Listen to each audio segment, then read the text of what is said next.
Ok. Eh, bueno, no sé si hacemos el intento o no de poner la filmina o directamente comenzamos. Ahí, si querés, hacemos esa prueba. Sí, lo podés hacer ya mismo y queda abierto. Perfecto. Voy a esperar en todo caso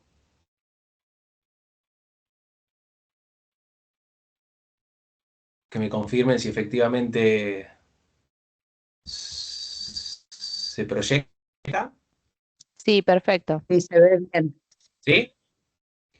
Bueno, Sí, entonces, ahora sí, ya como para dar comienzo y nuevamente con las disculpas del caso, vamos a comenzar con este segundo encuentro del seminario que está vinculado fundamentalmente a eh, la postura o al menos los aportes de dos autores acerca de lo que podríamos definir como sociología de las organizaciones. Desde ya hago esta aclaración, cualquier comentario o cualquier agregado que quieran hacer, desde ya que pueden hacer, digamos, proponerlo inmediatamente o en todo caso hacia el final de la actividad. Así que, bueno, eso queda a criterio de ustedes, sobre todo en función de la dinámica que se da en este tipo de eventos virtuales. Entonces, ahora sí, como para retomar, vamos a comenzar con, ustedes allí lo pueden observar, lo que se conoce como los tipos ideales o puros de dominación en Max Weber. Vale hacer esta aclaración, que es difícil de exagerar la importancia y sobre todo la posterior influencia que tuvo este autor, Max Weber, en las ciencias sociales, fundamentalmente a partir del siglo XX, solo para ubicarlo temporalmente. Él nace en el año 1864 y fallece en 1920. Pero antes de ir a los tópicos centrales de nuestro encuentro, me parece que es importante proponer un mínimo mapa de este autor o algunas categorías o conceptos que nos van a servir para, sobre todo, comprender mejor de qué es lo que tenemos intenciones de hablar. La primera cuestión es la siguiente, la idea de que Weber fundaba sobre todo el conocimiento en aquello que pueda lograr demostrarse de manera concreta, es decir, en planteos que puedan apoyarse y justificarse en el marco de abordajes acerca de la realidad. Es lo que allí se puede leer como la sociología empírica del sentido subjetivo. O dicho de otro modo, que las investigaciones sobre el sentido subjetivo de las personas, de los actores sociales, sobre las valoraciones que tienen, deben estar anclados en cuestiones concretas, específicas, más bien tangibles. En definitiva, que lo que hay que intentar comprender son los modos en los cuales las personas perciben o reconstruyen sus propias conductas en su dinámica cotidiana. Otro elemento importante es que para Max Weber resulta de alguna u otra manera inaceptable buscar una sola mano conductora de la dinámica social, sea esa mano conductora Dios, el mercado, la lucha de clases o la conciencia colectiva. Digo esto pensando en otros cientistas sociales clásicos como Marx o Durkheim. En definitiva, para Weber, estas fuerzas que todo lo dominan, repito, sea Dios, el mercado, etcétera, serían residuos de visiones más o menos anticuadas del mundo. En definitiva, para este autor, para Weber, no existen leyes generales ni tampoco etapas de desarrollos históricos ni una evolución tan fácil de predecir. De hecho, las sociedades, para nuestro autor, no deben ser entendidas como una unidad. ¿Por qué? Bueno, porque considerarlas de esta manera a las sociedades está más anclado en teorías orgánicas que parten de un grado de integración que desde su punto de vista acerca de la sociedad deben ser más bien cuestionados, objetados. En definitiva, para Weber, las sociedades no son entidades claramente formadas ni cerradas, o al menos con límites muy escrupulosamente definidos. A su vez, para este autor, la lucha por la existencia no tiene lugar en el escenario de la evolución humana, como para otros teóricos, y a su vez tampoco es significativa la idea de la supervivencia del más apto como un elemento central para advertir el desarrollo de la humanidad, sino que para entender las interacciones de las personas, lo que hay que tener en cuenta son los significados que le atribuyen en sus actividades cotidianas, perdón, los individuos en el marco de su día a día. Ahora bien, eh, están quienes ven a Weber como un teórico de las ideas, quienes podemos ubicar dentro de este enfoque, hacen hincapié en una obra muy importante, así como sintética, que se intituló La ética protestante y el espíritu del capitalismo, un libro publicado en el año 1904. Hay otro sector de intelectuales muy enfocados en la obra de Weber que lo consideran como un teórico de los intereses. Estos últimos se circunscriben a otra obra muy voluminosa y extraordinariamente significativa para la sociología, que es Economía y Sociedad, una obra que salió en el año 1922. Ahora, más allá de todo esto que venimos diciendo, hay grandes temas a lo largo de la producción bibliográfica de Weber que nos permite superar su aparente fragmentación. La primera es, en parte lo venimos insinuando, la preocupación que él ha tenido por el modo en que se vinculan a lo largo de, el desarrollo de la modernidad occidental entre los intereses de las personas y los ideales o los valores que afectan esos intereses. A su vez, en parte lo acabo de decir, pero lo repito porque me parece que es necesario enfatizarlo.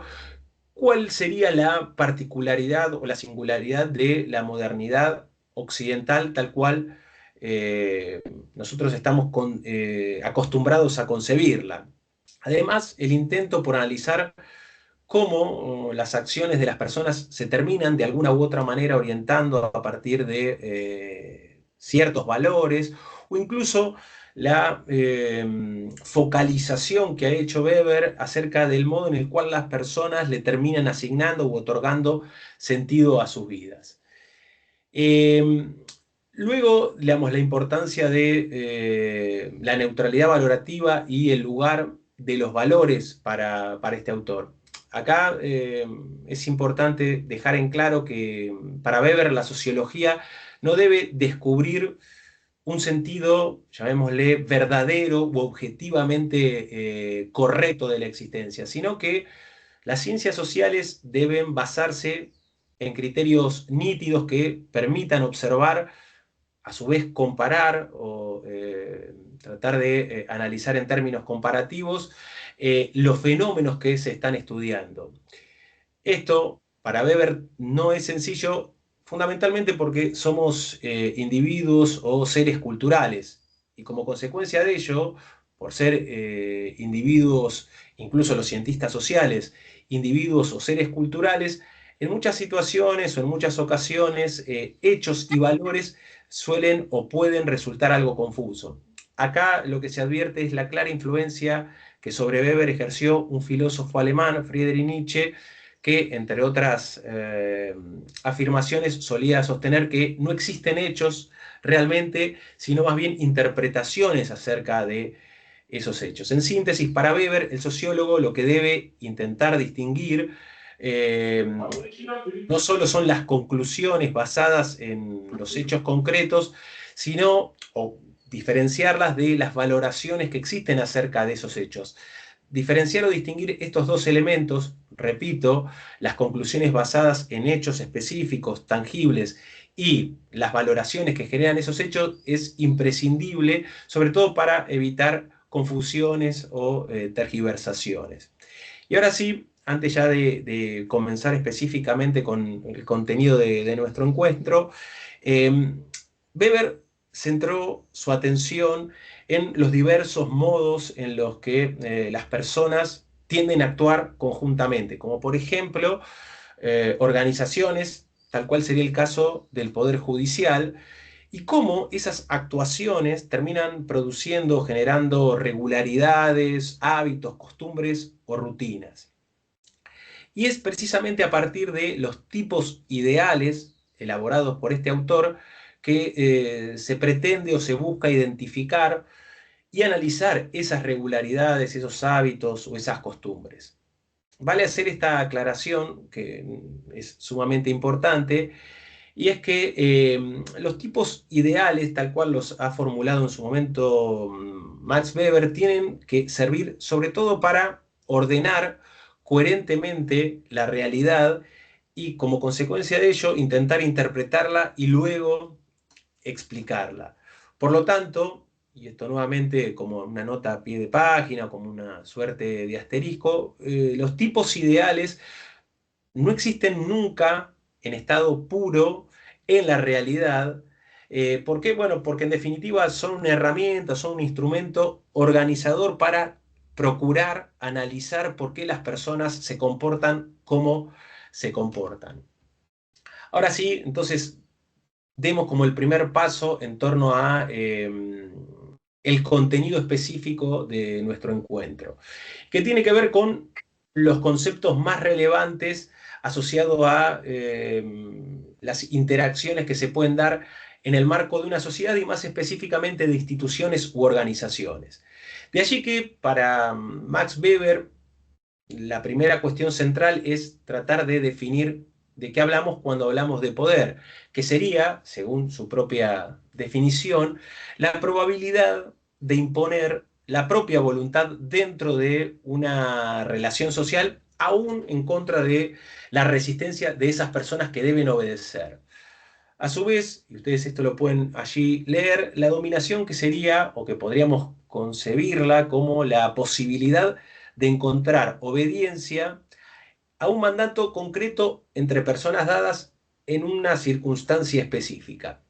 Y la tercera categoría, que es la de disciplina, que sería la potencialidad de encontrar obediencia por parte de las personas en el marco de un vínculo de autoridad, obediencia que tiende a ser rápida, simple, automática, para una orden, sobre todo por parte de un conjunto de personas que la aceptan, que la acatan, en el marco de actitudes arraigadas.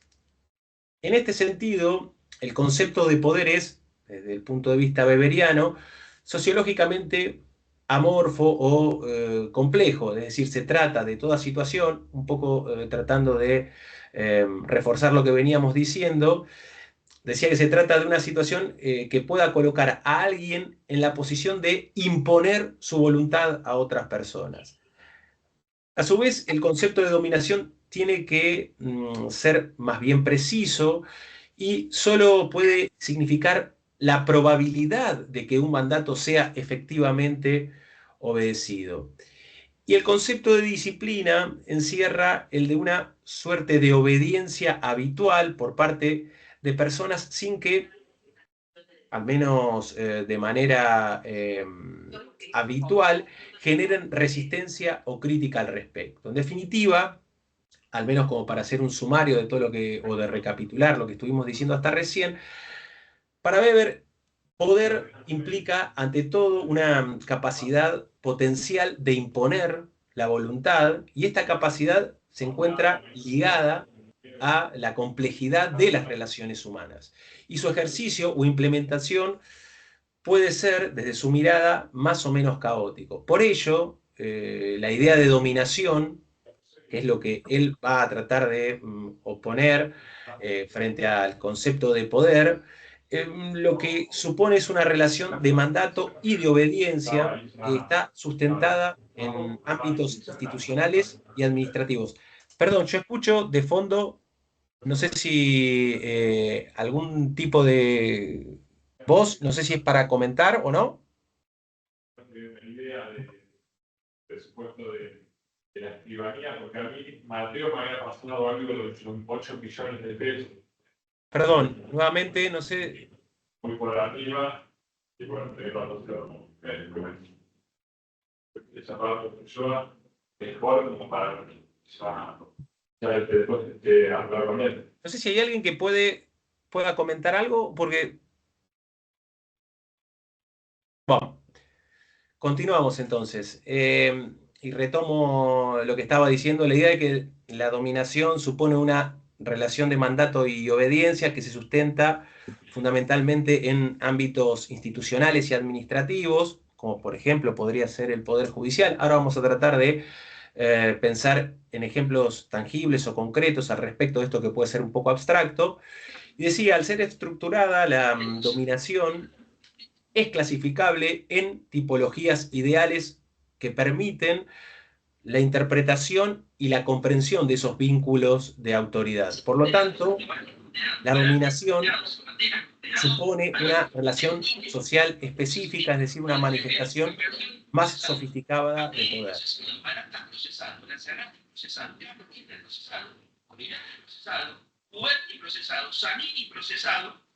Perdón, nuevamente, hay.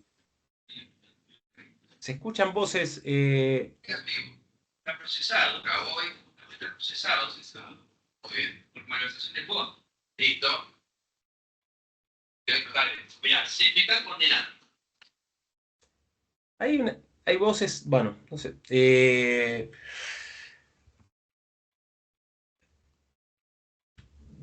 Siguiendo entonces con los tipos de dominación que propone Weber, acá lo que tenemos que tener en cuenta es las razones que llevan a las personas a, en determinadas circunstancias, ser obedientes. En definitiva, para este autor, si existe dominación, es porque hay un orden establecido que facilita esa relación social de dominación. En definitiva, acá lo que es importante es no darle un sesgo peyorativo al concepto de dominación o de coacción, sino que se trata en definitiva de analizar cómo se ejerce la autoridad en determinadas circunstancias. Y en este sentido, la existencia y preservación de todo orden establecido depende, para Weber, de la validez que las personas le otorgan al vínculo de dominación o de autoridad. Por lo tanto, y esto es central, el elemento para comprender los tipos de dominación se explica desde la construcción y desde la evaluación que hacen las personas a la hora de validar el orden establecido que justifica las relaciones de dominación o de autoridad en las cuales se ven inmersas cotidianamente. Esto es lo que se conoce dentro del vocabulario weberiano como de legitimidad. ¿Esto qué significa? Bueno, la creencia en la validez de un orden o de una relación social determinada. ¿Esto qué supone? Bueno, que hay una razón que respalda que una persona ejerza la autoridad. Ahora bien, surge entonces la pregunta de por qué efectivamente obedecemos. Y allí, como consecuencia, podemos empezar a enhebrar una potencial respuesta que, desde la mirada de Weber, significa lo siguiente, que la obediencia puede estar determinada simplemente por una situación de intereses, por consideraciones de tipo racional, que está asociada a acatar determinadas órdenes por las ventajas y desventajas que pueden derivarse de esta actitud, en definitiva, que conviene o no conviene hacer. También la obediencia puede estar relacionada con la costumbre, es decir, que se haga lo que se hace por una antigua familiarización con una determinada actitud, o incluso que la obediencia tenga una base afectiva que está sustentada o sostenida por la inclinación personal del individuo a quien se está obedeciendo. Entonces, según Weber, una dominación que descansa únicamente en estos fundamentos, los que acabamos de mencionar, la racionalidad, la costumbre o el afecto, suelen ser tipos de dominación relativamente inestables. tanto para los gobernantes como para aquellos que son gobernados, la dominación, desde el punto de vista de nuestro autor, suele apoyarse en razones más bien de legitimidad. Y precisamente el quebranto de la fe en la legitimidad o en la validez de quienes están imponiendo la autoridad suele tener consecuencias en muchos casos negativas o incluso desastrosas.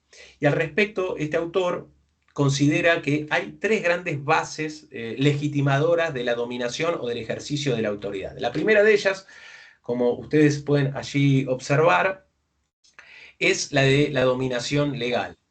En este tipo ideal de dominación, la autoridad se tiene o se ejerce en virtud de normas o de reglas que se han establecido con anterioridad y de manera planificada dentro de un contexto de racionalidad, con arreglo o con objetivos determinados o con determinados valores que procuren organizar u orientar la conducta de las personas. En este sentido, la burocracia sería el tipo de dominación legal más puro, al menos en la concepción que tiene Weber, sobre todo a partir de un criterio técnico de ejercicio de la autoridad.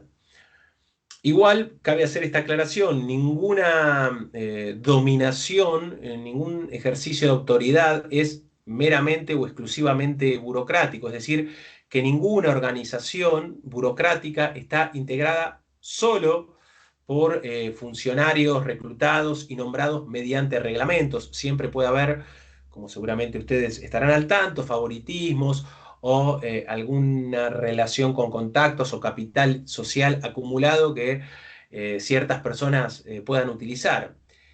Sin embargo, lo que sí es importante es aclarar que para una dominación de tipo legal, cuando se está en desarrollo de la misma, no se está obedeciendo a una persona concreta de carne y hueso porque se considere que tiene un don especial, sino a lo que se está respetando es a la norma o a una regla establecida que es aquella que regula el deber de acatarse a esas pautas.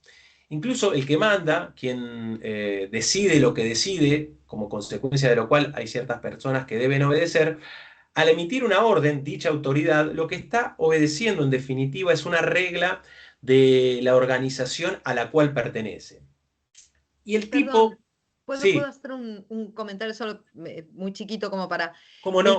el concepto de burocracia en Weber es parecido a la noción que nosotros tenemos actualmente de ese concepto de burocracia. Pregunto Hago, esto porque me parece que por ahí hay alguna diferencia o a lo mejor nosotros el concepto de burocracia lo tenemos relacionado con ciertos estamentos del Estado que se legitiman a sí mismos, digamos, o de alguna organización que se legitiman por el hecho de estar en ese lugar de poder. Entiendo yo que es una derivación de esto, pero me gustaría por ahí preguntarlo. perfecto, no sé tu nombre, pero voy... Daniela. Daniela. En realidad acá, digamos, lo que postula Weber es una forma de tratar de caracterizar diferentes modos de organizar una sociedad o diferentes ámbitos en el marco de una sociedad. Si no te interpreto mal, quizás vos a lo que apelás es a esa connotación peyorativa que tiene la Exacto. burocracia, que no es precisamente, al menos a la que hace referencia o a lo que estamos intentando aludir, recuperando las categorías, y ahora vamos a ver cuáles son los rasgos que le adjudica Weber a la burocracia.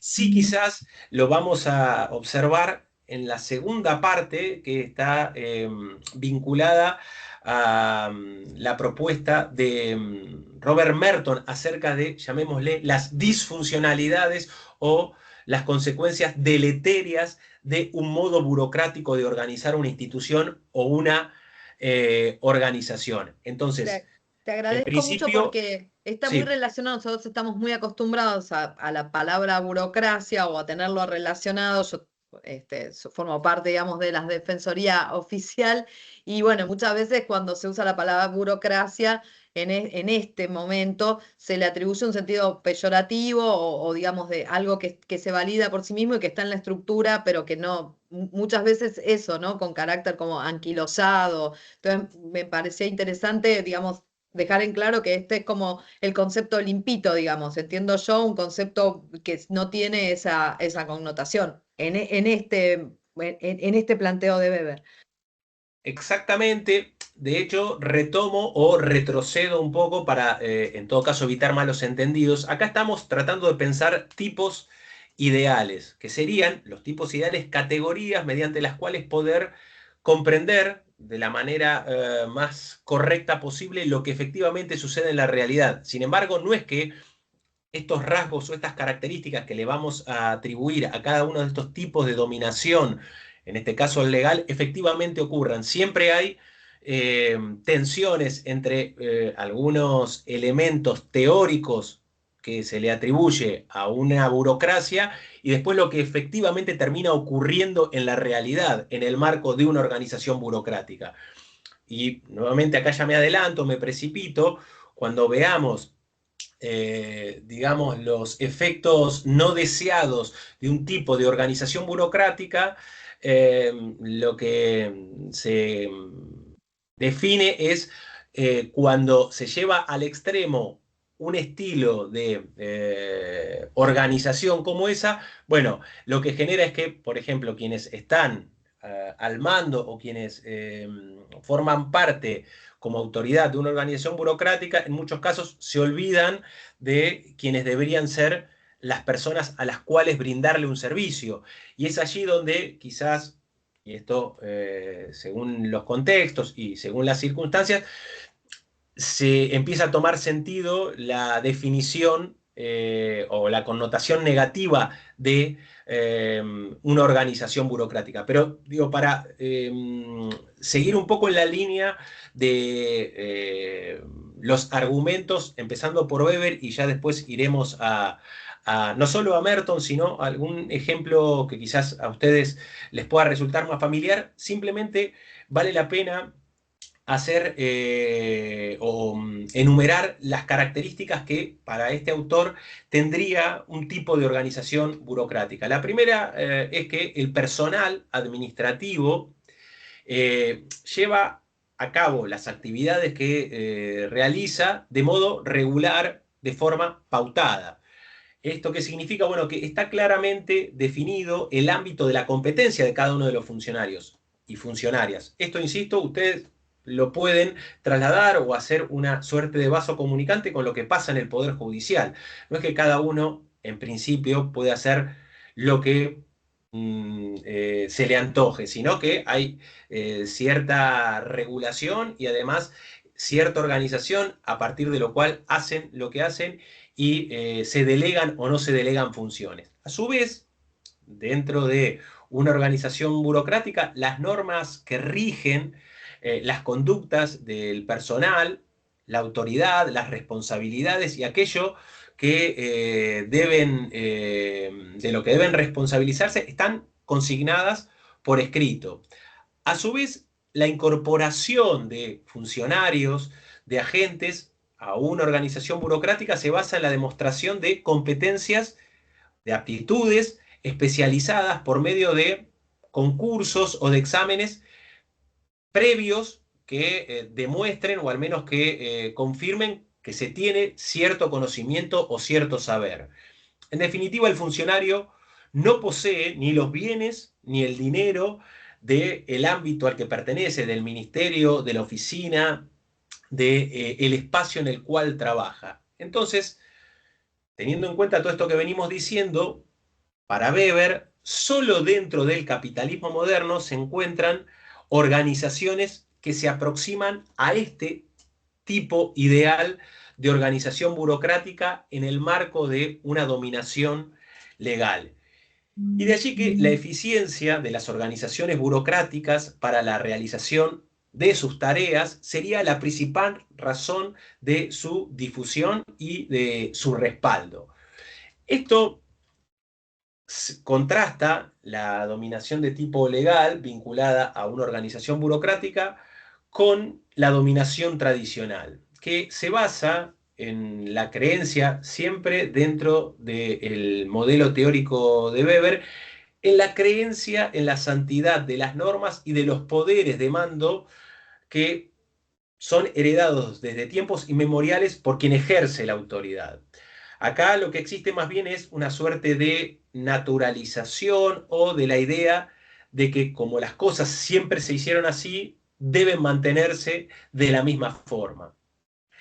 El tipo puro entonces de organización tradicional contrasta claramente con el tipo ideal de burocracia racional que acabamos de señalar. Aquí, en este tipo de dominación tradicional, quien manda es el señor. El cuadro administrativo está más bien integrado por lo que podríamos decir, y esto entre comillas, servidores, es decir, personas que de alguna u otra manera podríamos caracterizar como dominados o como súbditos de la autoridad. En ese aspecto, la persona que ejerce la autoridad es obedecida por su dignidad, que deriva fundamentalmente más bien de la costumbre, y como consecuencia de ello no existen garantías contra las arbitrariedades del señor o de quien está a cargo de este tipo de organizaciones.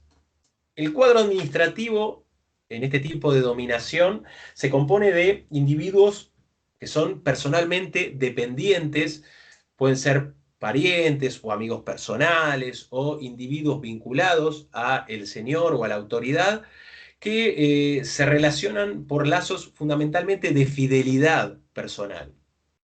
Las relaciones entonces del cuadro administrativo no está regida por los deberes y por las disciplinas del cargo que se está ejerciendo, sino más bien por un vínculo de lealtad respecto de la autoridad o de el señor, tal cual lo veníamos describiendo.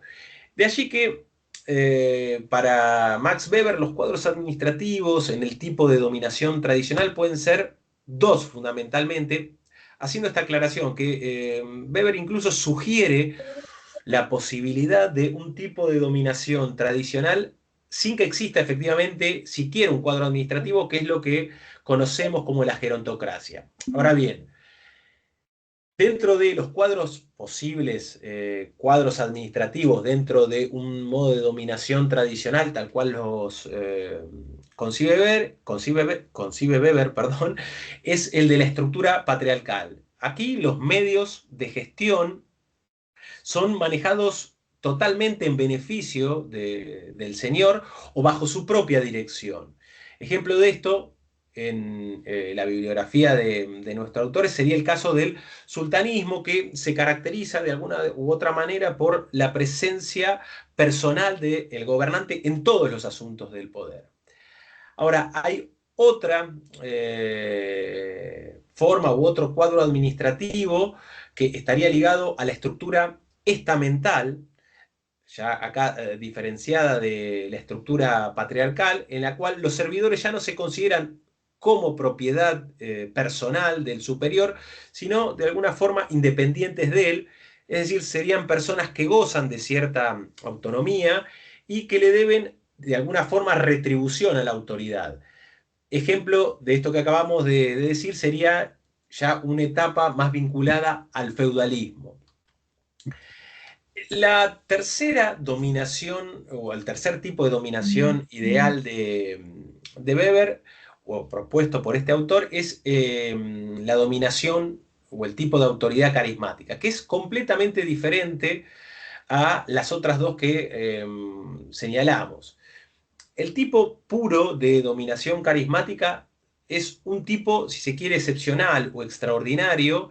¿Por qué? Bueno, porque el individuo carismático es aquel del cual los demás, el resto de las personas que obedecen sus órdenes, considera que posee algún tipo de facultad no común que lo colocan más allá del plano ordinario, sea en el desarrollo que hace, insisto, Max Weber, porque tiene algún elemento vinculado a la magia o a la revelación o a las hazañas.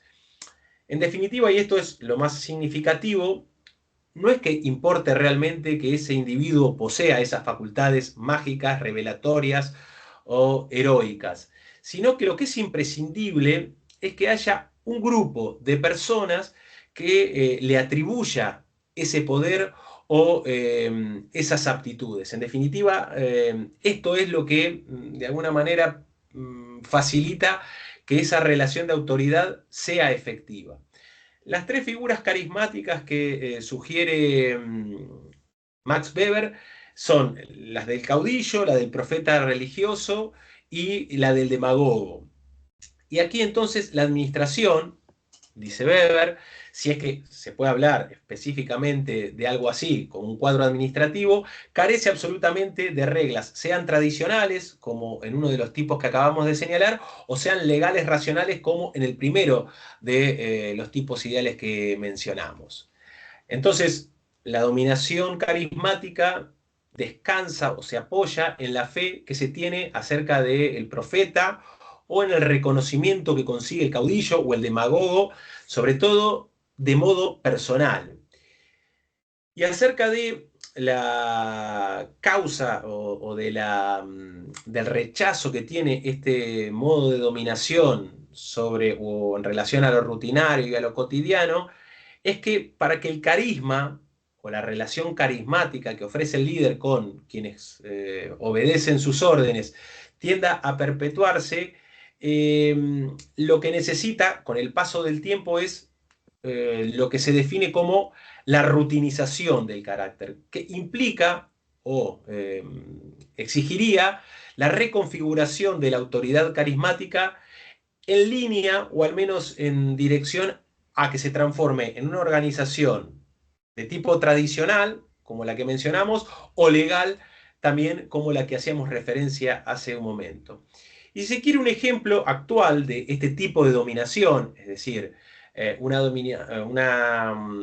ejercicio de autoridad carismática, pero con el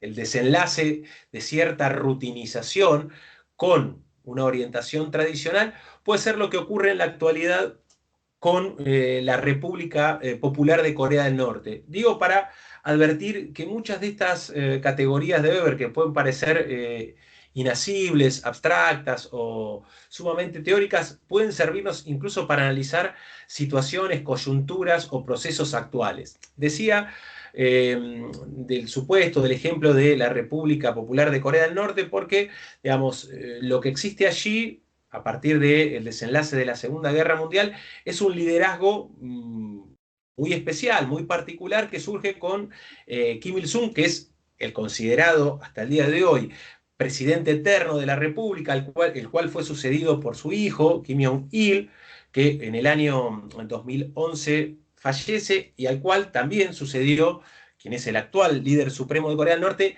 Kim Jong-un. Todo esto simplemente para tratar de pensar cómo Max Weber trata de reflexionar y de complejizar los vínculos que se dan hacia adentro de sociedades, instituciones u organizaciones en el marco de las relaciones de autoridad.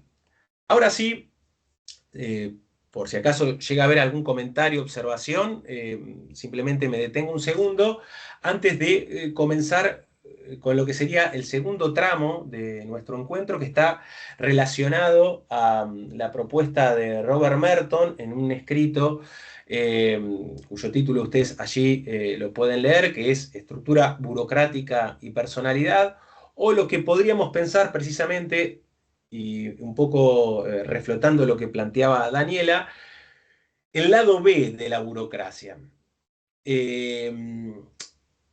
¿Esto qué significa o esto qué implica? Bueno, que toda burocracia, incluso recuperando lo que planteaba Weber, supone una división tajante o una división muy concreta y clara de actividades que se consideran deberes inherentes a determinado rol o a determinado empleo. Y es precisamente en la reglamentación de estos empleos o de estas ocupaciones que se habilita o se permite un sistema de controles y de sanciones diferenciadas. Es decir, que se puede llamar a responder a las personas que se desempeñan en el marco de una organización o de una institución por lo que hacen o por lo que dejan de hacer. De allí que la asignación de roles tiene lugar en base a, en principio, aptitudes técnicas que se identifican mediante procedimientos impersonales, como por ejemplo, lo decíamos ya hace un momento, la rendición de concursos o de exámenes que evidencien que alguien está mejor o peor preparado para llevar adelante ciertas tareas. Dentro de la estructura de la autoridad burocrática, las tareas de los expertos o de las expertas especializadas son ordenadas, son organizadas por reglas generales y que están claramente definidas y que como consecuencia de ello evitan la necesidad de redactar instrucciones específicas para cada caso concreto. De allí que el mérito principal de la burocracia, como, insisto, ya lo veíamos viendo con Weber, es su supuesta eficacia técnica, con una gran valoración por la precisión, por la rapidez, por, digamos, el control experto y además por la continuidad en los procesos que se dan en estas organizaciones. Ahora, y acá viene, si se quiere, la cuestión más controvertida o polémica de lo que sugiere Robert Merton, y es sobre los efectos no deseados o sobre las disfunciones de la burocracia. Esto que supone o que implica, bueno, que muchos de los estudios, según la mirada de Merton, destacan los logros y, si se quieren, las funciones propositivas de las organizaciones burocráticas, pero no atienden o se olvidan casi por completo de los esfuerzos, de las tensiones internas que existen hacia el interior de los espacios o de las instituciones burocráticas. Y él lo que cita son algún tipo de ejemplos previos que demuestran precisamente estas consecuencias incómodas de las organizaciones no burocráticas. La primera es la de otro teórico social, Thorsten Veblen, que habla de la incapacidad adiestrada.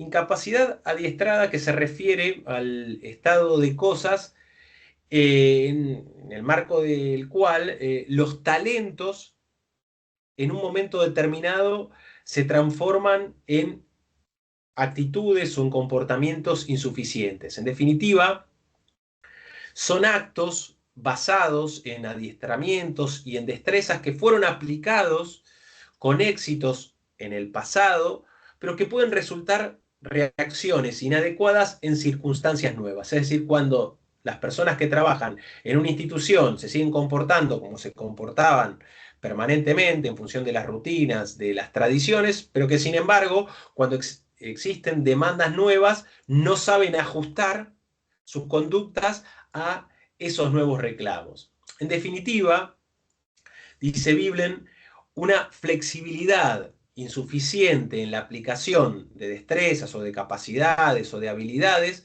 puede dar por resultados desajustes más o menos graves en un ambiente que se ha modificado.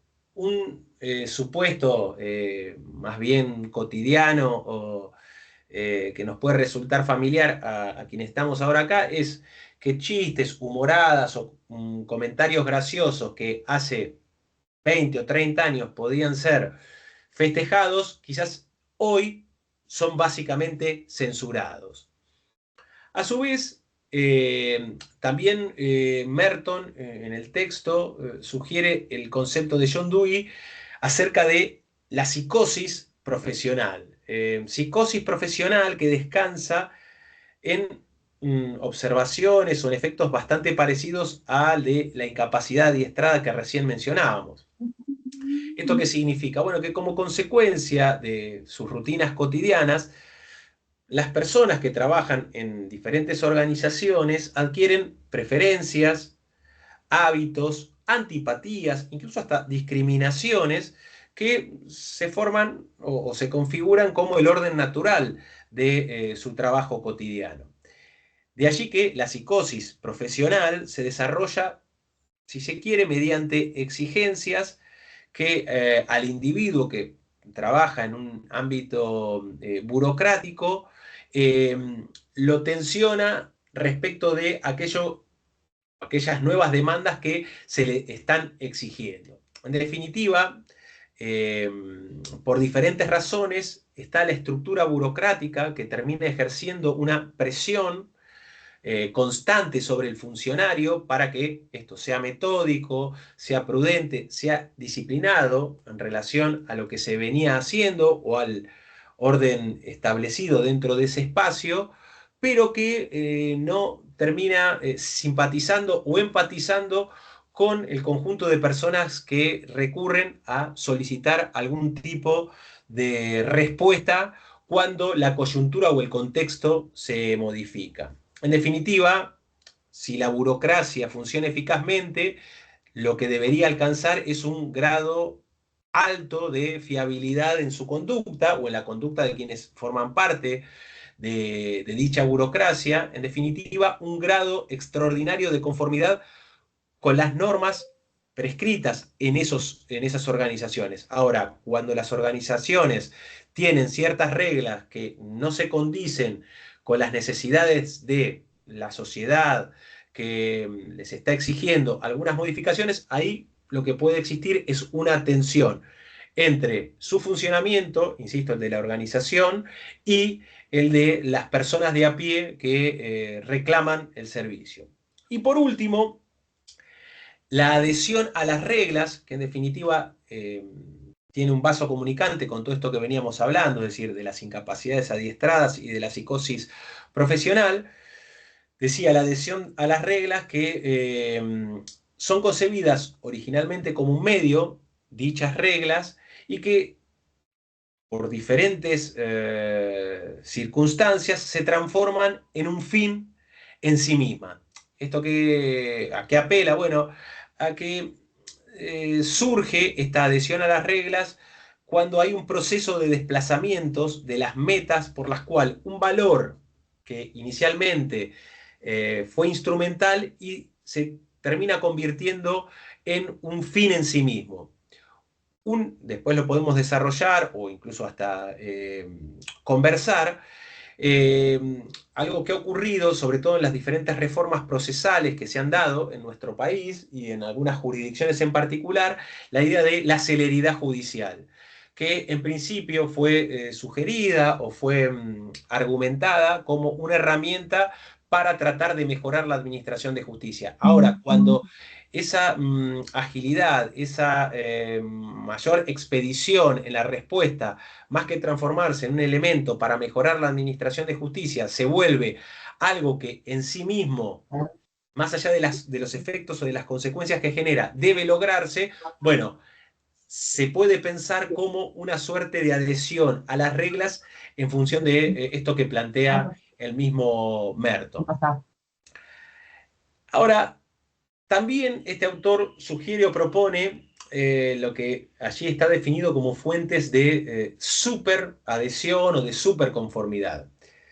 Acá es importante hacer las siguientes aclaraciones. Es obvio que las inadecuaciones de orientación que implica la incapacidad adiestrada se derivan de fuentes estructurales. ¿Esto qué significa?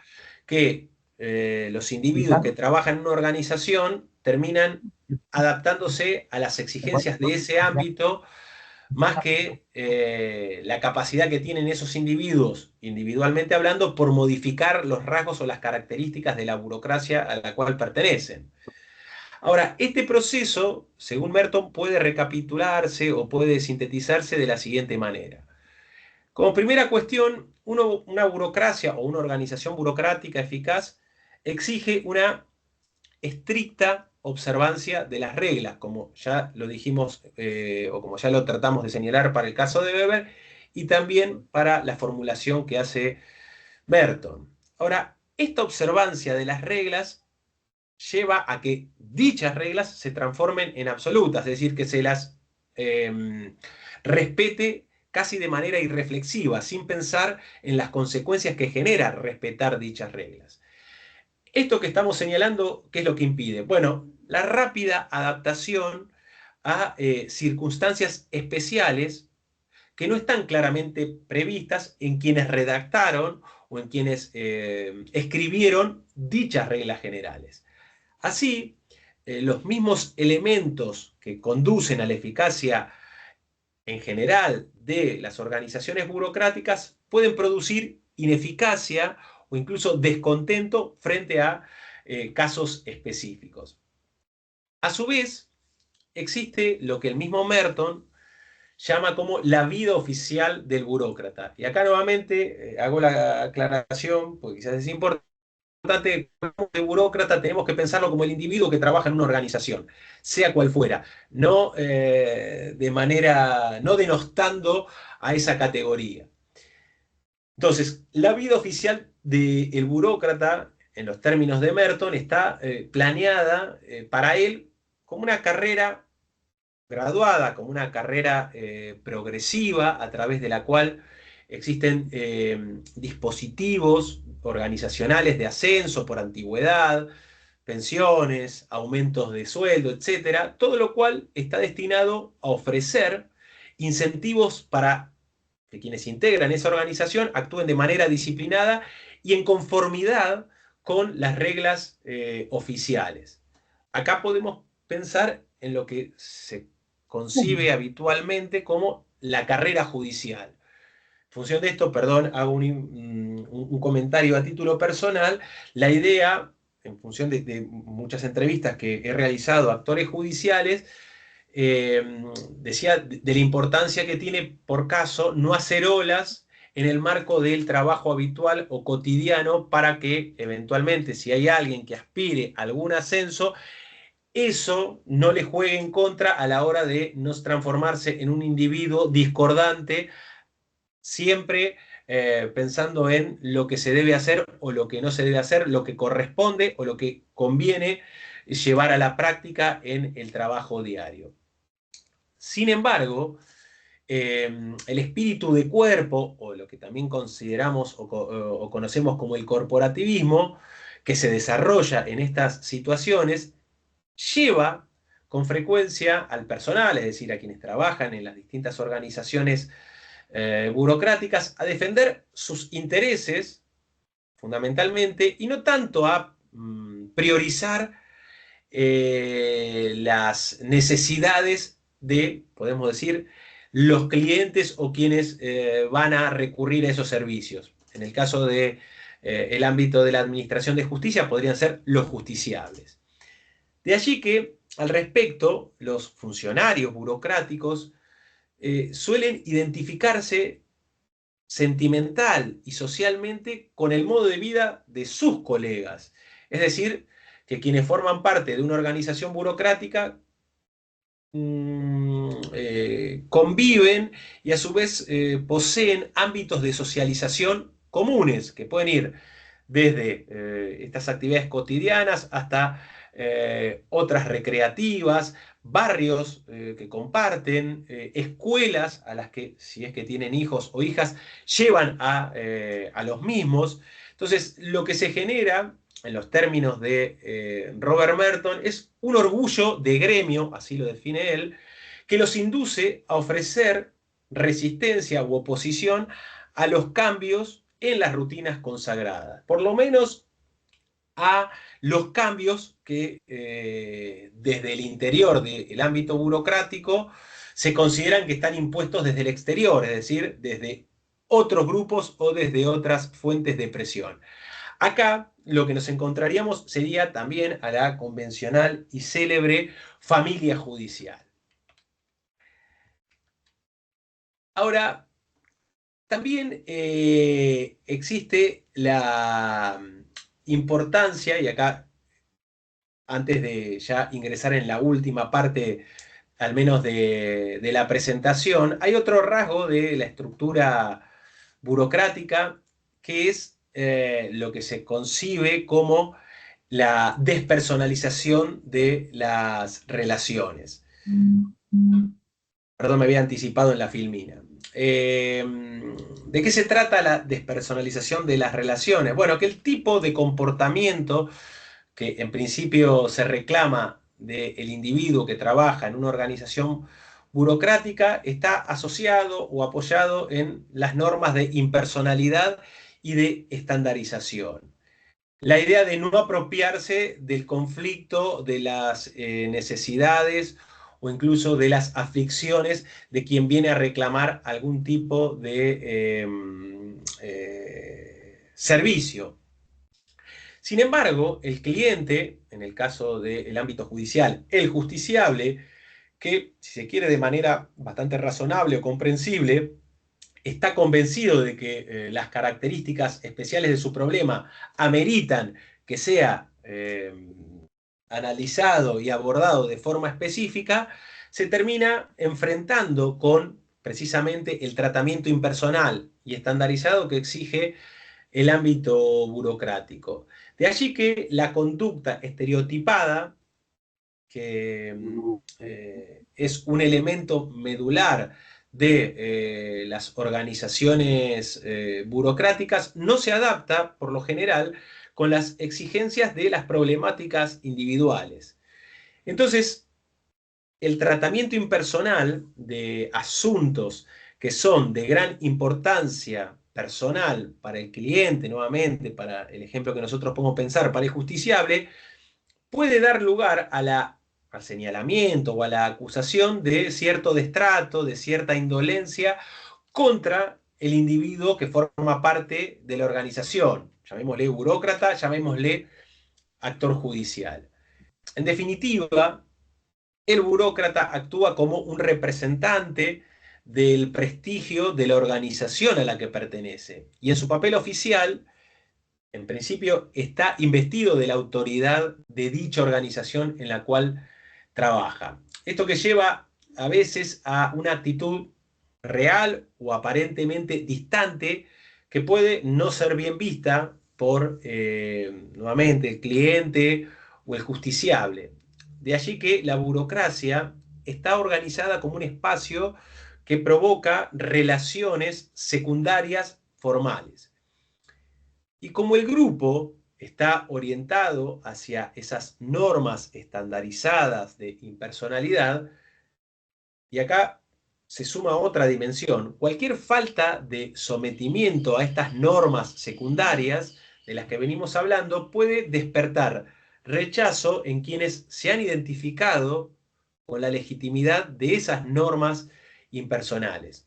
¿Esto qué significa? Que en definitiva puede haber quejas por el trato impersonal, pero el paso de un trato impersonal a un tratamiento personal, que sería sensibilizarse frente a casos puntuales dentro de una estructura burocrática, también puede encontrar desaprobación o cierta tensión y provocar descalificaciones por parte de la ciudadanía o de otros justiciables. ¿Por qué? Porque pueden considerar que esa mayor sensibilización es resultado de la existencia de favoritismos, de nepotismo o incluso de sobornos. Ahora, Merton también propuso o nos ha legado una distinción entre aquello que concibió o que caracterizó como la diferencia entre funciones manifiestas y funciones latentes. En el año 1949 él publica una obra muy relevante, sobre todo para lo que se conoce como el estructural funcionalismo, una corriente sociológica norteamericana que tuvo sobre todo en aquel entonces una gran relevancia. Decía, él escribe Teoría y Estructuras Sociales en el año 49, y en ese libro él lo primero que hace es definir a la función social como las consecuencias objetivas y observables de toda acción o de toda política, y no tanto por las actitudes subjetivas como las intenciones, las pretensiones o los motivos que se tuvieron a la hora de llevar adelante esa acción o esa política. Y es a partir de dicha conceptualización que consideraba a las funciones manifiestas como aquellas consecuencias que al momento de emprender una acción o una política son queridas, son pretendidas, incluso son reconocidas por quienes la realizan, o por ejemplo, para algo que quizás nos resulte más cercano, la idea de que la cárcel tiene como función manifiesta buscar la seguridad y no el castigo para los enclaustrados.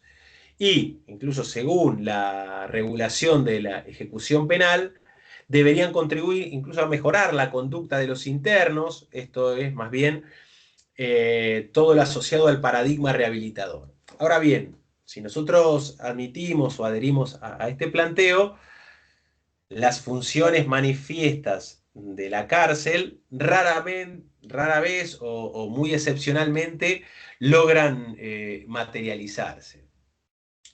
Ahora, las funciones latentes, por su parte, serían aquellas consecuencias ni pretendidas ni reconocidas a la hora de concretar una acción o una política. Y de hecho, para Merton, son estas funciones las más importantes de observar para el sociólogo o para la socióloga. ¿Por qué? Bueno, porque permiten entender para qué sirven, en efecto, tal o cual acción o tal o cual política, más allá incluso de para qué deberían servir. Siguiendo el ejemplo que hace un momento mencionaba de la cárcel, podríamos entender que una de las funciones latentes de la prisión es, si se quiere, la de mantener en el encierro no a todas las personas que cometen delitos, sino a aquellas que cometen determinado tipo de delitos. Es decir, lo que conocemos como la selectividad penal, que ha sido muy trabajada por la criminología crítica, pero incluso antes, en el año 1939 se publicó un libro, Pena y Estructura Social, escrito por dos autores marxistas, Rush y Kirchheimer, que justamente lo que confirmaban era el modo tan discrecional en el cual se penalizaban las conductas que estaban sancionadas por el Código Penal. Incluso en otra obra, seguramente mucho más conocida, que se salió a la luz en 1975, que es Vigilar y Castigar, de Michel Foucault, en el cual, entre otras cuestiones, este autor lo que nos brinda es la posibilidad de entender que la cárcel lo que logra fundamentalmente es hacer una distinción entre lo que él define como los ilegalismos y la delincuencia, ¿no? Dentro del conjunto de conductas que están sancionadas penalmente, solo hay un cúmulo que tienden a reprimirse de manera más severa y respecto de las otras hay mayor nivel de tolerancia. Bueno, en definitiva, va a formular o va a sugerir Foucault, la mayoría de los ciudadanos y las ciudadanas cometen ilegalismos, pero solo hay un pequeño grupo que se transforma en delincuente y que se transforma en delincuente como consecuencia de haber ingresado a la cárcel. Bueno, esto es un poco, probablemente Foucault no estaría muy entusiasmado de que lo utilicemos como ejemplo para consagrar la mirada de Robert Merton, pero que sin embargo nos permite entender cuál podría ser esa función latente de la prisión en sociedades como las nuestras. Ahora, y voy a hacer un mínimo intervalo, insisto, para escuchar si hay algún comentario, alguna observación, alguna crítica en todo caso, antes de tratar de pasar a un ejemplo más vinculado a la administración de justicia entre funciones manifiestas y funciones latentes tal cual las describe o las caracteriza Robert Merton. No sé si hay, insisto, alguna observación o algún comentario. Bueno, otra vez yo. Hay algunas cuestiones, digo, en relación a lo que habíamos visto antes. Muchas veces lo que sucede, yo hace 33 años que pertenezco a la estructura de justicia, y lo que a veces sucede es que algunos cambios vienen de afuera. Entonces, yo escuchaba la crítica de Merton o lo que se hacía respecto de la reticencia a los cambios. Lo que pasa es que rara vez quienes trabajamos por ahí dentro de las estructuras somos consultados respecto de algunos requerimientos que tienen que ver con la experiencia. Digo, en todos estos análisis, por ahí lo que no se tiene en cuenta es que quienes trabajamos tenemos una experiencia y tenemos cierto recorrido y también conocemos las instituciones de adentro. Entonces, a veces hay algunas cosas que no se consultan o no se ven. Yo digo, pocas veces he visto que haya cambios en algunas planificaciones que vayan realmente en la línea de mejorar algo. O sea, se les exige muchas veces a quienes estamos dentro de la estructura que terminemos supliendo ciertas deficiencias por análisis de situaciones que vienen desde afuera, sin tomar en cuenta algo. Digo, en todos estos cuadros no se habla nunca de las experiencias que implica el trabajo y de lo que por ahí la persona que está dentro de la estructura burocrática puede llegar a devolver, digo, en Ujú. términos de devolución. Esto es una observación de quien, bueno, forma parte de la estructura burocrática. Yo eso no lo Ujú. puedo, no lo puedo desconocer. Hay muchas cosas que sí, de las críticas que se lee, pero bueno, una de las cosas, por lo menos en la experiencia que yo tengo, es que rara vez somos llamados para preguntarnos respecto de algunos funcionamientos, y entonces, bueno, cuando vienen mejoras, no siempre vienen de la mano de pensar en términos de eso, ¿no? Dice, bueno, vamos a hacerlo más eficiente, pero sin pensar en algunas situaciones que por ahí desde la estructura se ven de otra manera. Esto es un comentario simplemente porque, bueno, creo que es también las críticas son muy esquemáticas y a veces se olvidan que sí, pero somos Ujú. personas los que estamos conformando la estructura y tenemos por ahí algunas cosas que dar. Perfecto, Daniela. ¿Alguna otra mención o algo para señalar de lo que estuvimos charlando hasta aquí? Bueno, eh, y antes de avanzar con lo que está diagramado, a partir de lo que mencionás, eh, ha habido procesos de reformas en los cuales, porque también lo que es imprescindible es identificar o tener en cuenta quiénes son efectivamente los ámbitos o los espacios que motorizan esas pretendidas reconfiguraciones, en particular de la administración de justicia. Por ejemplo, en la provincia de Buenos Aires, en julio, sin ir más lejos, el 4 de julio del 2005, en el Departamento Judicial de Mar del Plata se inicia un plan piloto con la intención de empezar a desplegar el procedimiento de flagrancia. Todo ese conjunto de argumentos que se inicia con la pretensión fallida de consolidar el procedimiento acusatorio que surge en septiembre de 1998 mediante la ley 11.922, eh, se lleva adelante, insisto, mediante la articulación de dos organizaciones. Bueno, una no sería estrictamente una organización no gubernamental, que es el CEJA, otra el INESIP, la Procuración, el Ministerio de Justicia de aquel momento, insisto, 2005, y al que posteriormente termina sumándose la Corte Suprema, la Suprema Corte, perdón, de Justicia bonaerense. Y en aquel entonces, cuando uno consultaba y trataba de al menos analizar cuáles eran los testimonios de quienes estaban llevando adelante o impulsando esta reforma, se aseveraba o se sostenía que los actores judiciales estaban al tanto de que el ámbito al que pertenecía funcionaba de una manera poco ágil o que la celeridad que se le podía exigir estaba de alguna u otra manera también aceptada por los propios operadores jurídicos. Como consecuencia de ello,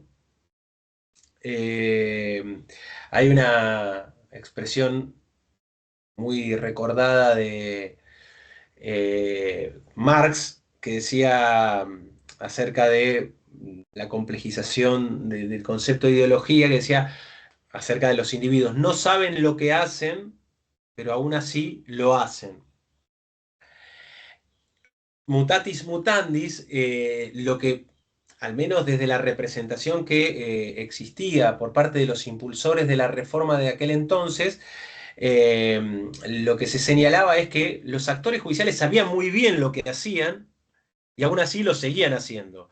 ¿Esto qué significa? Que advertían que sus prácticas conducían a un despliegue bastante poco ágil y que sin embargo no debía existir una suerte de concientización porque ya sus propios miembros de los tribunales admitían que podrían reformular ese tipo de conducta, sino que habría que estar orientado a reformular las prácticas.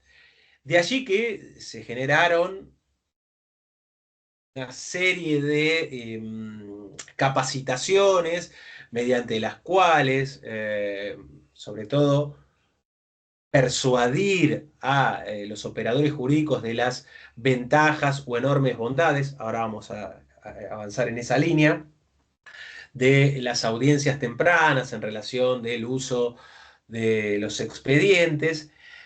En definitiva, que todo estaba cifrado a que lo que había que dejar de pensar eran reformas legales y eran conductas concretas en ámbitos específicos las que había que al menos revisar. Tengo presente un testimonio de una persona que, repito, entrevisté hace mucho tiempo atrás, pero que decía lo siguiente: si lo que se quiere es cambiar la lógica de una institución como la de la justicia penal, estaba circunscripta a este ámbito, lo que hay que hacer es exigir determinadas conductas y que como consecuencia de ello se pueda controlar si efectivamente esas conductas se llevan a la práctica o no. Porque si no, lo que se queda es en declamaciones.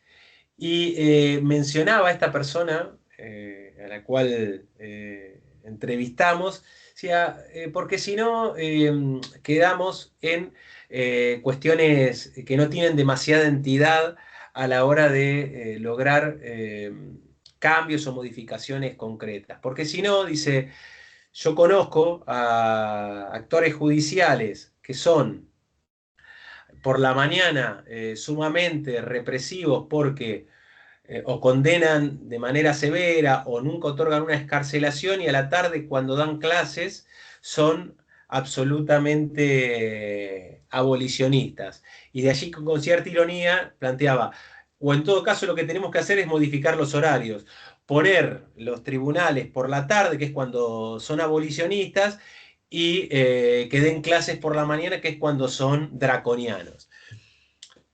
Todo esto es simplemente para tratar de forma un poco caricaturesca, reflexionar acerca de la importancia del saber o del conocimiento acumulado que tienen sus propios integrantes y después de las fuentes de resistencia que generan los cambios. Y si efectivamente lo que hay que tratar de reconfigurar son las normas que organizan las prácticas o son las prácticas que posteriormente den lugar a nuevas pautas legales. Bueno, de hecho el procedimiento de flagrancia en ese sentido ha sido bastante innovador, porque simplemente por las dudas para rememorar, inicialmente este procedimiento de flagrancia surge, insisto, en el año 2004. Recordemos, o hagamos una línea temporal, ¿no? 1998, el nuevo Código Procesal o el modelo adversarial que por diferentes motivos nunca logró plasmarse, 6 años después, lo que se busca mediante una reforma legal es la llegada de estas audiencias tempranas. Pasaron los meses y efectivamente el procedimiento de flagrancia seguía tramitándose de manera escrita.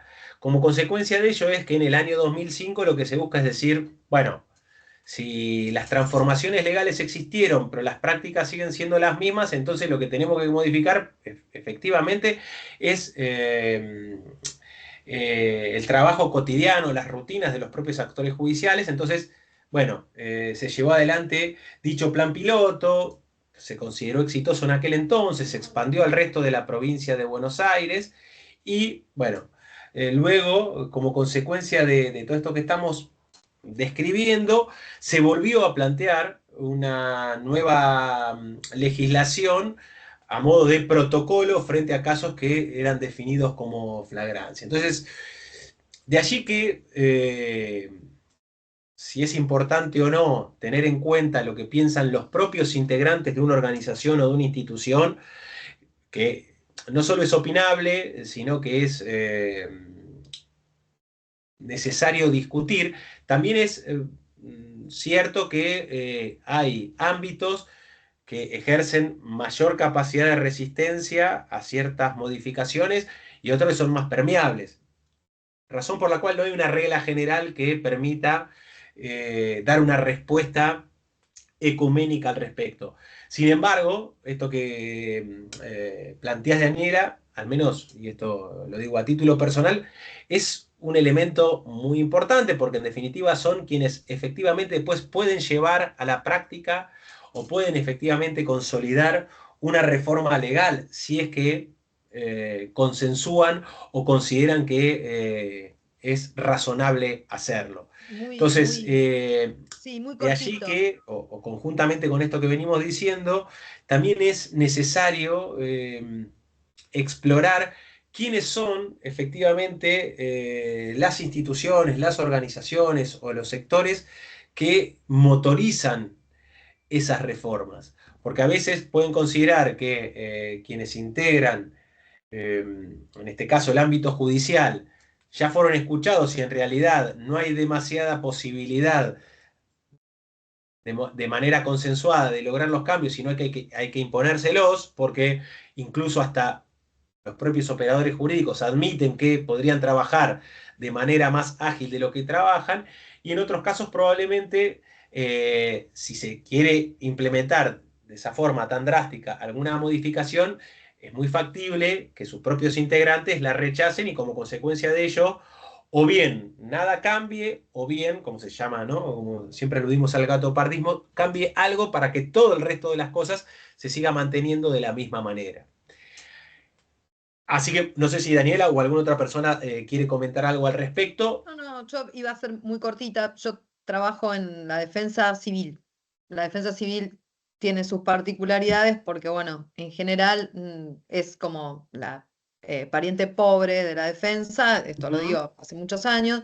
Entonces, bueno, y cuando yo me refiero a las prácticas, no estoy hablando solamente de las reformas, digo, qué sé yo, nosotros en este momento tenemos toda una experiencia con respecto al expediente digital, bueno, un montón de cosas que no hacen acá, pero digo que no, y nos fuimos adaptando, en eso no, pero digo, muchas prácticas que tienen que ver, por ejemplo, con los espacios, con los lugares a donde uno tiene que desarrollar la tarea, y eso hace también a la estructura.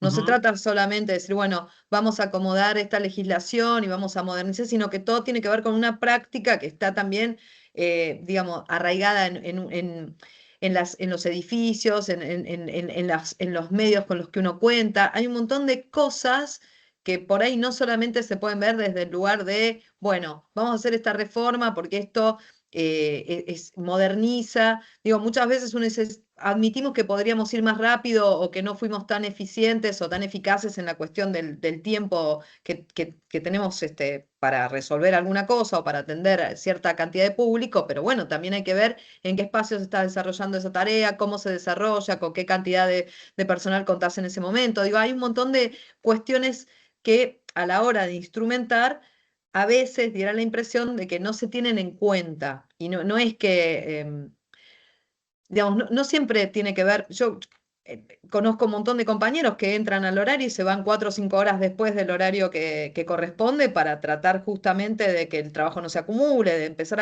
a cubrir un montón de cositas. Claro, es chiquito eso, ¿no? En una estructura como la que se está planteando, en unas reformas como las que se plantean, quizás es chiquito, pero eso también hace a que una reforma pueda llevarse adelante o no y que tenga mayor o menor eficacia. También ver con qué contás y desde dónde la estás instrumentando. A eso me refiero con que muchas veces, bueno, quienes tenemos por ahí una experiencia en el campo, decimos, esto, si no está acompañado de algunas otras cosas, no es por resistencia a cambiar el ángulo o a decir, bueno, no vamos a instrumentar esto porque está mal, sino que muchas veces uno lo que ve es que esa instrumentación es difícil a partir de los recursos o de los lugares desde donde se parte.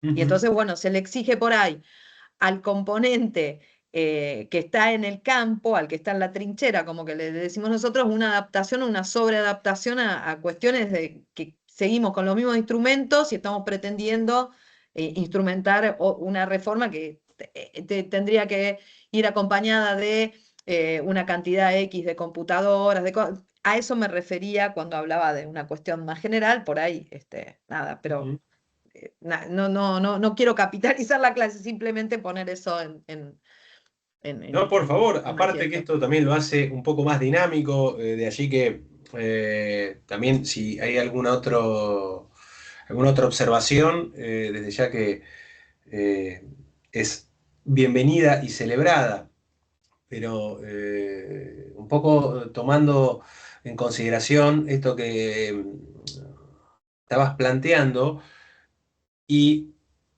recapitulando, retrocediendo un poco de lo que estuvimos conversando hasta hace un momento, lo que puede perder es legitimidad la exigencia de ciertas modificaciones cuando, llamémosle así, esto va a parecer un poco marxista, las condiciones materiales no facilitan que esos cambios efectivamente se puedan producir desde el recurso humano, desde las condiciones edilicias, etc. Entonces, cuando aún, y acá volviendo al vocabulario, no al uso habitual, mundano que se le da al burócrata, sino en el sentido más estricto o técnico de autores como Weber, cuando al burócrata se le reclaman ciertas modificaciones o ciertas rupturas con sus rutinas, pero que sin embargo no se les facilita, no se les habilita los elementos necesarios para hacerlo, indefectiblemente, o lo planteo de otra manera, muy probablemente lo que se termine generando es una fuente de resistencia frente a esas supuestas ventajas que podrían traer las modificaciones. ¿Por qué? Bueno, porque quienes lo hacen habitualmente, porque quienes tienen ese conocimiento práctico del trabajo diario, advierten que bajo determinadas circunstancias o en determinados contextos hay ciertos cambios que no es tan sencillo llevarlos adelante. Y acá entramos con otro elemento que quizás lo trabajemos en nuestro próximo encuentro, que no va a ser el martes que viene, sino el otro, y es ya el vínculo que tienen las organizaciones, en particular el Poder Judicial, con otros elementos que podríamos definir como extrajudiciales, fundamentalmente con el poder político y los medios de comunicación, que tienen otras lógicas, que tienen otros intereses, que tienen otras urgencias.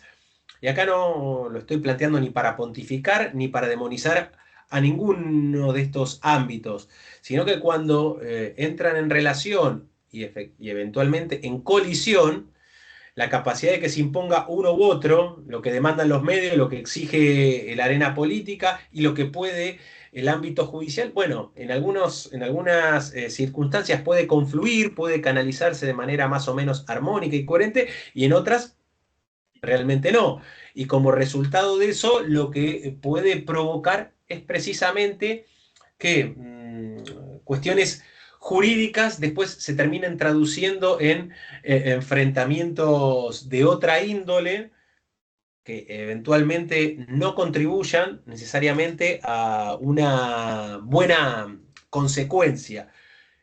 Y acá lo subrayo y lo resalto simplemente por caracterizar, no por valorar positivo o negativamente a ninguno de, digo, estos dos componentes, digo el político, digo el mediático, en su relación con la administración de justicia. Mira, te voy a decir algo. Nosotros tenemos en el ámbito de la provincia de Buenos Aires un ejemplo que tiene que ver con el cambio en la legislación de todo el fuero de menores. Mm. Y ahí hubo, y hay todavía mucho ruido en términos de, bueno, qué pasa con los servicios locales, zonales, esa intervención del juzgado de familia, esa idea de, por eso te digo, porque fue una reforma que costó un montón, porque veníamos, digamos, del sistema del patronato, se incorpora. Fue una reforma que ciertamente era superadora de por lo menos de lo que veníamos viendo los que trabajamos con el otro sistema, pero bueno, la instrumentación sigue siendo compleja, porque bueno, por eso digo, es interesante charlar sobre esas dinámicas, porque a veces se dice, bueno, cuestan adaptarse, claro, pero también hay un montón de otros elementos cuando a vos te están pidiendo revisar toda una práctica y también necesitas los recursos para que esa práctica pueda tener mejores resultados. Y a veces, bueno, solamente se pide el cambio de conducta en la persona que está en la estructura burocrática. Eso solo no basta. Sin duda, y justamente, y acá lo vamos a recuperar, ahora en algún momento lo vamos a señalar, pero luego en el siguiente encuentro que vamos a compartir, insisto que no es el martes próximo, sino el otro, hay otro cientista social, sociólogo francés, que sobre todo a partir de la segunda mitad del siglo XX fue muy influyente, Pierre Bourdieu, que nos va a ayudar a entender cómo en la trayectoria de los actores judiciales, en definitiva pertenecen a la administración de justicia, sus roles y su capacidad de injerencia depende del propio ámbito al que pertenecen o del que forman parte. ¿Esto qué significa? Lo voy a decir de una manera muy superficial, en todo caso después podemos complejizarlo. Asistimos a una etapa en la cual hay una declinación de la institución judicial y una emergencia del operador jurídico. Lo que significa que, digamos, mediante ciertos estudios de opinión pública, el prestigio, el reconocimiento de dicho poder judicial daría la sensación que va perdiendo entidad respecto de la mirada que tiene la sociedad al respecto. En un contexto así, el poder político tal vez pueda tener mayor capacidad o mayor gravitación sobre lo que puede exigirle a los integrantes del Poder Judicial, precisamente porque tienen menos capacidad de resistencia de lo que podía ocurrir décadas antes. Entonces, para entender la trayectoria de los actores judiciales hay que comprender, identificar y evaluar el recorrido de la institución a la que pertenecen dichos actores judiciales. Y podríamos, a título de hipótesis, señalar que en la actualidad el ámbito judicial no estaría pasando por una etapa dorada. Entonces, en la disputa, ya esto iba, en la confrontación de intereses acerca de qué es lo prioritario y qué es lo que no, daría la sensación que hoy el ámbito judicial, con sus integrantes incluidos, están en un lugar mucho más debilitado de lo que pudieron haber estado en otro contexto. Entonces, y esto estamos hablando de una manera descarnada acerca de cómo efectivamente, y nuevamente acá no estamos hablando ni de buenas ni de malas intenciones, sino efectivamente de cómo se pueden o no imponer ciertos actores sociales o ciertos colectivos a la hora de demandar o de reclamar ciertas modificaciones. Sí, perdón, ¿hay alguien que tiene la mano levantada? No. Hola, sí, yo tengo la mano levantada. No sé, Bien, no veo si algún otro compañero también la tiene levantada. hágalo, O digamos, yo te estaba mirando a vos, no sé cuántos hay, pero en todo caso que directamente, sin superponernos, hablen directamente, pero sí, por favor. Bueno, ¿qué tal? No, estaba escuchando lo que decía Daniela, lo que estaban conversando recién. Supongo que todos estaremos haciendo lo mismo, de revisar nuestras prácticas y meterlas en este esquema teórico que Ezequiel nos va comentando. Y quería, nada, plantear que en la unidad en la que yo estoy, en la unidad judicial, digamos, al contrario, la resistencia, tuvimos muchos cambios este último tiempo en el Poder Judicial, muchísimos, infinidad, ¿no? Principalmente para lo que yo noto es a partir de la pandemia. Ha hecho muchos cambios en la práctica, en lo que es estrictamente la tarea administrativa, más allá de la actividad jurisdiccional que ya pasa por otros lados. Pero en esto de gestionar la unidad judicial, sí tuvimos un montón de cambios, que al principio fueron bastante chocantes, porque claro, fue un cambio total de paradigma. Y lo que primero para nosotros fue resistencia, frente a la obligación de que hay que cumplir en este esquema de por qué obedezco porque lo tengo que hacer, o sea, es así, la estadística es esta, hay que hacer lo que hay que hacer. Después vimos Perdón, con disculpame gran... que te interrumpa, digo, pero para Sí, tratar de darle un sentido, es decir, de apropiarlo de los conceptos, tal cual vos lo estabas definiendo en términos de Weber, era una relación de poder y no de dominación. Es decir, no es que existía cierto grado de validez en lo que se formulaba, sino que se hacía porque no existía otra posibilidad más que cumplir con lo que se exigía. Que, insisto, no es lo mismo exacto. que la validez o la legitimidad. Sí, perdón. No, a eso mismo apuntaba. Empezamos haciéndolo porque había que hacerlo, porque es una cuestión de una autoridad superior que lo impone, pero después la comprobación de los resultados fueron tan buenos y nos facilitó tanto la tarea que surgió una tremenda legitimidad. Entonces, en mi unidad somos sumamente permeables a cualquier modificación, si bien este tiempo son muchas, ¿no? Porque todos los días tenemos una acordada distinta, vamos, avanzamos, retrocedemos, están estos trámites, mañana hay otros, terminan siendo herramientas sumamente útiles.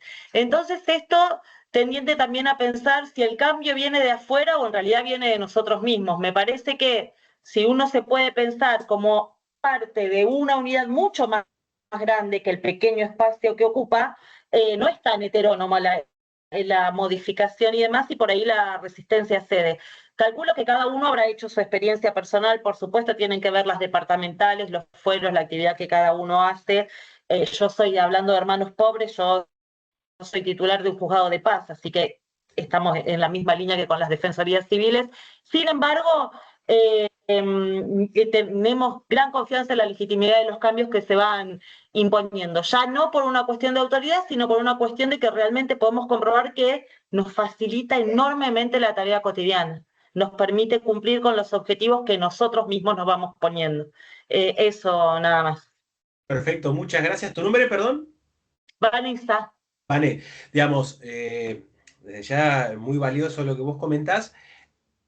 Ahora, y siempre existe esa zona, llamémosle, citando a Spinetta, de riesgo belicoso, porque si la hipótesis que vos estás sugiriendo también se siguiera, podría derivar en algo, si se generalizaría tu argumento, la traducción posible es que los únicos cambios posibles son los los de imposición.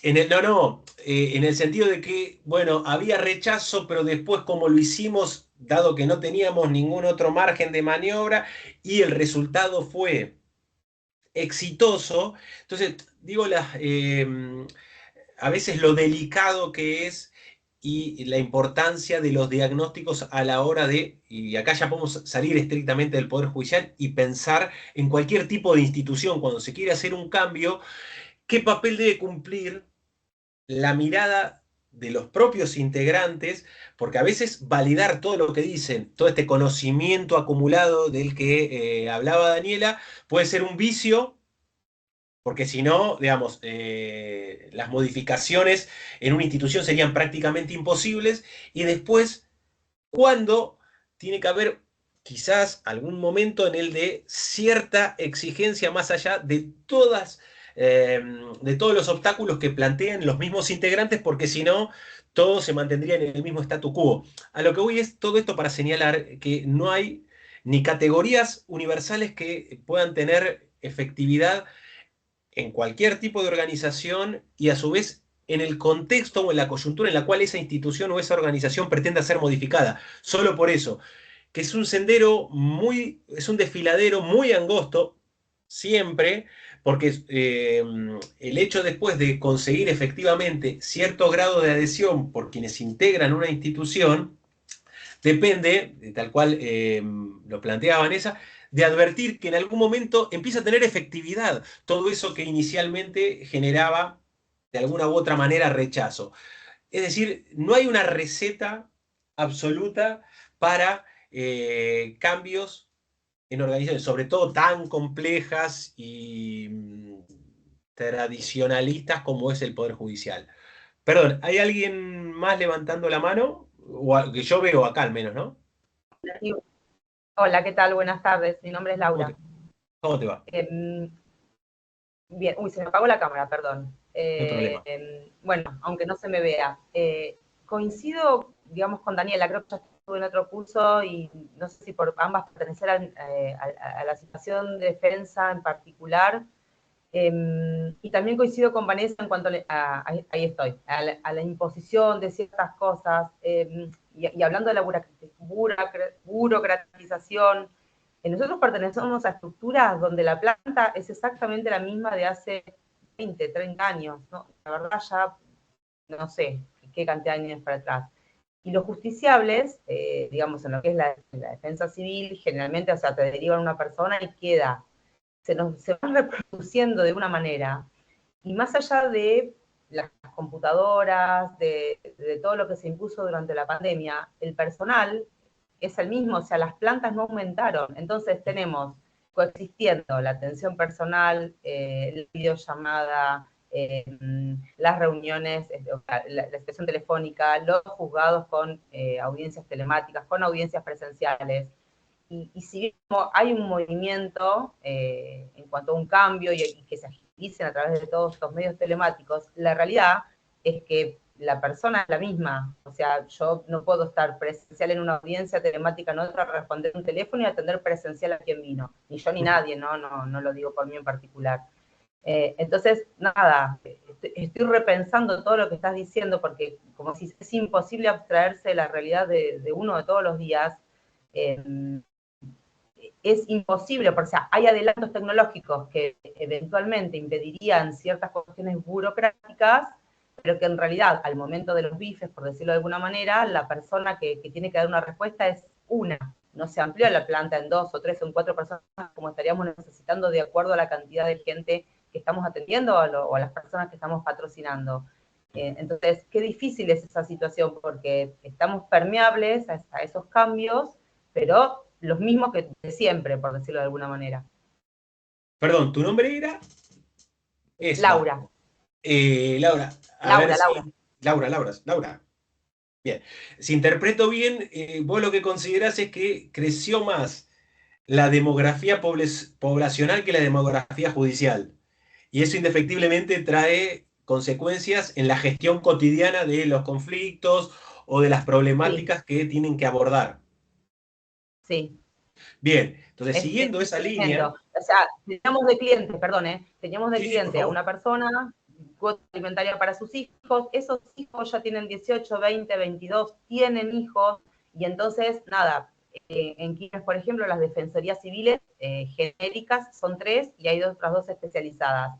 De hecho, ya se acaban, porque como, digamos, las contrapartes van siendo derivadas a otras dependencias, terminan siendo derivadas a las especializadas de violencia, que por ahí tienen que, digamos, asistir en un alimentos. O a nosotros nos pasa que tenemos que asistir a las violencias porque las de violencia ya están ocupadas por las contrapartes. Entonces, es algo que demográficamente es imposible si no tenemos más recursos y en cuanto a humanos sobre todo. Más allá de que las computadoras, digamos, las que tenemos, ahí andan, los parlantes que tengo para las audiencias los llevo yo, o sea, digamos, tenemos estas deficiencias que entiendo que nos pasan a todos.